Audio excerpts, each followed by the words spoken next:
Hello everyone, welcome back to the channel. Today you join me in a 400 horsepower Golf R.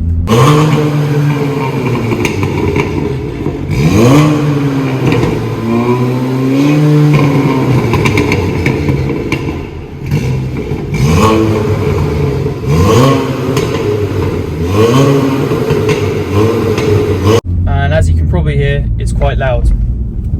So let's start off with the exhaust. It's got a decat downpipe, and I believe the only stock thing on the exhaust is the back box. The only difference with the back box is it's got black tips. So the Golf R has the familiar 2-litre turbocharged EA888 engine that's also in the Golf GTI. But this one's a bit different. So it's got a bigger turbo compared to the Golf GTI. It's got an IS38 compared to the IS20, I believe, which is a smaller turbocharger. This has a decat. It's got an intake, I think it's an R600 intake. And yeah, all of that has given the car 400 horsepower, and it's not very much in terms of mods. And I think that's the brilliant thing with the Golf R. You're able to just spend so little money on mods and get this sort of power that was once reserved for much bigger cars. But now you've got that sort of power in a hot hatch, which is absolutely mad. Now, initially, I was never really a big fan of the Golf R.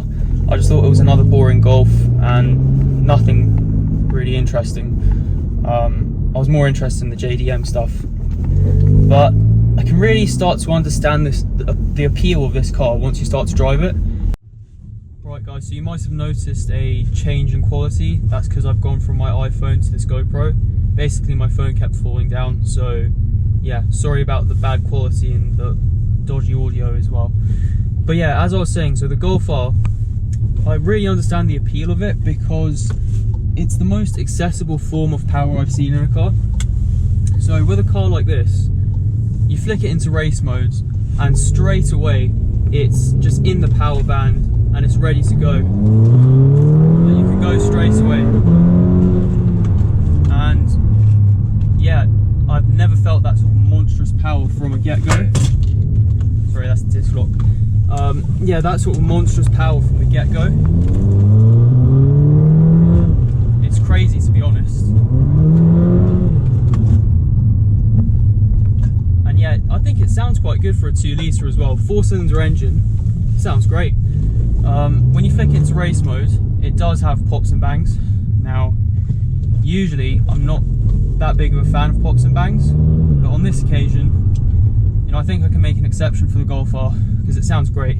It's actually crazy how much power this car is putting out, and for the size of it, I can't really imagine it putting out like 550 horsepower or 600 horsepower, which is what these cars can take without any forging or anything like that. So yeah, it's really impressive what the car can do.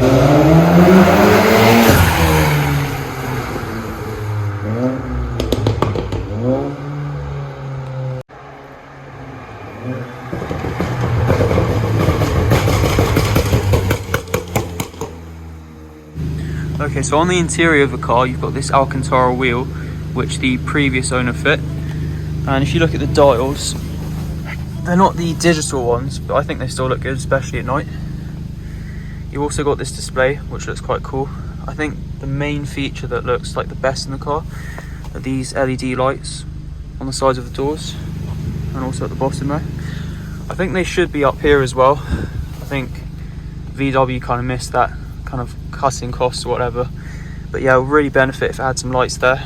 You've got these footwell lights as well. I think these are Racing Line performance paddles as well. They're not standards. But yeah, otherwise it's a really nice cabin. It's a nice place to be. But yeah, everything feels like it's solid, good quality. You know, it's not skimping out compared to BMWs and Audis. It feels on par, to be honest. But yeah, leather seats, that's an optional extra. Otherwise they come with Alcantara in the middle. But yeah, these have also got the R logo up here, which looks quite cool. Up there you've got the VW exclusive badge. I think that is because it was spec'd up on some higher spec. I'm not really sure, to be honest. It's like BMW individual, similar to that. But yeah, overall cabin looks nice. So here you've got the EA888 engine on the Golf GTI and the Golf R.